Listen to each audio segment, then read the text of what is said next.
तर नमस्कार मित्रांनो, रेबल स्टार फार्ममध्ये सर्वांचं स्वागत आहे। तर बघू शकताय आपल्या ज्या शेळ्या आहेत ह्या शेळ्या आता सध्या तुरीचं बरल खात आहेत। बघा तुरीचं म्हणजे सध्याला सीझन असते तुऱ्यांचं, कारण कसं आहे तुरीचं गुळी वगैरे आता आपल्या वेळामोशा झाल्याच्या नंतर म्हणजे की जानेवारी फेब्रुवारीच्या महिन्यात तुरीचं गुळी वगैरे आपण स्टोअर करून ठेवणार आहोत, कारण की सुक्या चाऱ्यामध्ये तुरीचं गुळी शेळ्यांचा सर्वात आवडता चारा आहे। सर्वांना माहितीच आहे, कारण की तुरीचं गुळी कसं आहे शेळी खूप आवडीने जास्त खात असते आणि वेट गेन पण होत आहे आणि महत्त्वाचं अत्यंत म्हणजे लवकर पोट वगैरे व्यवस्थित भरते आणि पाणी पितात शेळ्या भरपूर प्रमाणामध्ये। त्याच्यामुळे तुरीचं गुळी जबरदस्त आहे शेळीपालनामध्ये।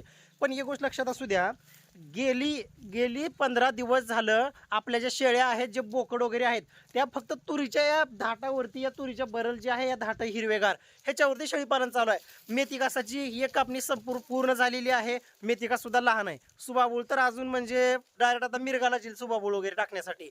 आणि दुसरी गोष्ट म्हणजे दसऱ्यात घास आहे थोडा, तो पण हिवाळ्याच्या दिवसात का वाढत नाही। 4G बुलेट नेपियर लहान आहे। सर्वांना माहिती आहे चारा नियोजन मागचे 10 15 20 25 व्हिडिओ नुसते चारा नियोजनावरती होते आपले। तर बघा नुसते पूर्ण बंदिस्त, लक्षात असू द्या पूर्ण बंदिस्त शेळ्या, आणि त्या फक्त या तुरीच्या ह्याच्यावरती चुगडे म्हणजे बांधलेले आहेत आपण त्याच्यावरती चालू आहे। आणि बघू शकता शेळ्या किती आवडीनं खातात आपल्या शेळ्या। गाभण शेळ्यांचं संगोपन तिसरा महिना चालू आहे सर्व शेळ्यांना, म्हणजे क्लिअर कट गाभण शेळ्यांचं संगोपन ह्या फक्त एका वैरणीवरती चालू आहे।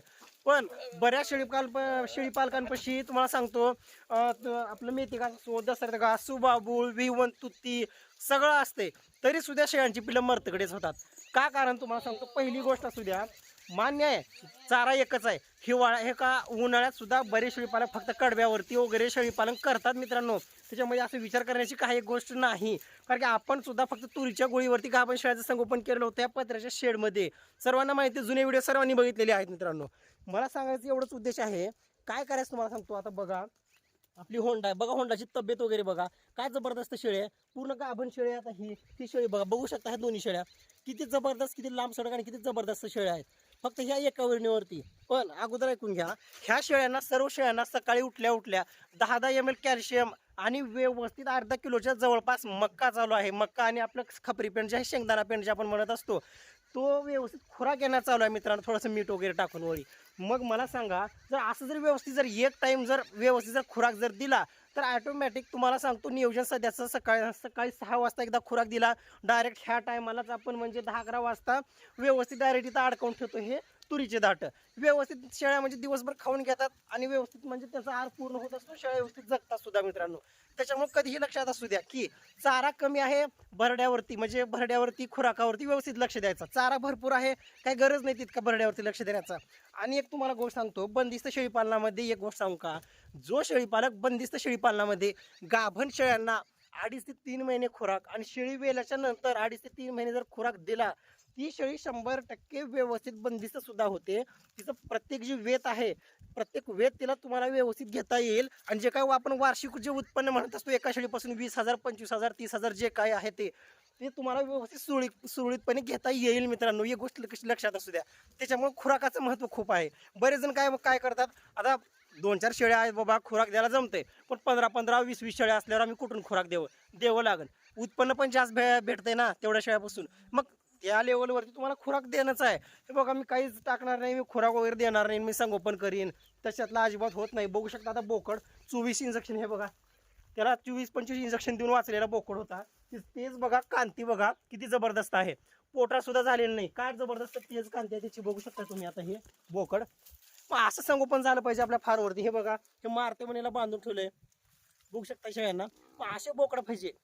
हा रिझल्ट आहे डिवर्मिंगचा, हा रिझल्ट आहे पूर्ण ग्राईप वॉटर पासून मल्टीस्टार न्यूरोकाइन प्लस आपलं शार्कोफेरॉल वेळ व्यवस्थित खुराक ह्या गोष्टींचा रिझल्ट आहे मित्रांनो। आणि सगळ्यात महत्त्वाचं शेळ्यांना दूध आहे आपल्या, कधी पण लक्षात असू द्या। बरेच जण मला म्हणले, म्हणजे 1-2 जण कमेंट पण आल्या आणि जे काय आपल्या फार्मवरती 1-2 जण भेट वगैरे दिले, किंवा आजूबाजूचे बरेच जण मला म्हणले मित्र वगैरे, किंवा ही जी शेळी आहे ती शेळी उगच घेतली तुम्ही बघा, कधी जनावरच्या दिसण्यावर जायचं नाही मित्रांनो। मान्य शेळी म्हातारे, ह्या शेळीला इतकं दूध आहे तुम्हाला सांगतो, तिचे 2 पिल्ले पोसून होंडीची शेळी आहे तिच्या एका पिल्लाला दूध पाजायची, एवढं जबरदस्त। कारण बघू शकता पाठ वगैरे किती जबरदस्त आहे। त्याच्यामुळं एक गोष्ट लक्षात असू द्या, शेळीला दूध असणं अत्यंत महत्त्वाचं आहे। बऱ्याच शेळ्या दिसतात एकदम जबरदस्त ॲक्टिव्ह दिसतात, तेलतल दिसतात, पण कासामध्ये म्हणजे खराब वगैरे झालेले असतात। त्याच्यामुळे शेळींची निवड व्यवस्थित करा, चारा नियोजन व्यवस्थित करा। बरड्याचं म्हणजे खुराकाचं नियोजन व्यवस्थित करा आणि बंदिस्त शेळी पालन यशस्वी 100% यशस्वी होईल. आणि जर काही अडचणी असेल तर आपल्या रेबल स्टार फार्मवरती आहेच 100%. तुम्ही मला कमेंट करा, प्रत्येकाच्या कमेंटला माझा रिप्लाय आहे मित्रांनो, कधी लक्षात असू द्या. बघू शकता किती जबरदस्त शेळ्या. आता महत्त्वाचं म्हणजे तुम्हाला सांगतो, हे ज्या 2 शेळ्या आहेत, ह्या 2 शेळ्या ती शेळी पूर्ण गाभण, तिचे 2 बोकडं, तिचा 1 बोकड 3 आणि हुंडीचे ते 2 व्यवस्थित म्हणजे 31ला आपल्याला विक्री करायची आहे. त्यावेळेस 100% व्हिडिओ येईलच. आणि ज्यावेळेस आपली सुबाबळ वगैरे मोठी झाली, व्यवस्थित म्हणजे व्यवस्थित चारा नियोजन झालं, आपलं गुळी वगैरे स्टोअर वगैरे करून घेतलं उन्हाळ्याच्या टायमाला, त्यावेळेस आपण शेळ्या म्हणजे व्यवस्थित खरेदी करणार आहोत. अजून 4 ते 5-6 शेळ्या आणायचे आणि चांगल्या पिल्लावाल्या एकदम टॉप क्वालिटीच्या शेळ्या आणायचे. बघू शकता बोकड वगैरे एकदम मस्त नियोजन आहे. व्हिडिओ बनवण्याचा उद्देश एवढाच होता की एका वैरणीवर सुद्धा शेळीपालन होऊ शकतंय मित्रांनो. काहीच म्हणजे ताण घेण्याची गरज नाही. कारण कसं आहे, आता लगेच 10-15 दिवस गेले ऑटोमॅटिक मिती घासावर येणार आपल्या शेळ्या. ताण घ्यायचं गरज नाही. बघू शकता तुम्ही पांढरा बोकड आपला, तेच बघा, कांती बघा, बघू शकता तुम्ही एकदम जबरदस्त आहे. पण असे जनावर आपल्या जर फार्ममध्ये जर तयार होत असतील तरच बंदिस्त शेळीपालन परवडते, नाहीतर परवडत नाही. ठीक आहे, भेटू पुढच्या व्हिडिओमध्ये. थांबू इथंच. काही अडचणी असेल तर नक्की कमेंटमध्ये विचारत चला. धन्यवाद.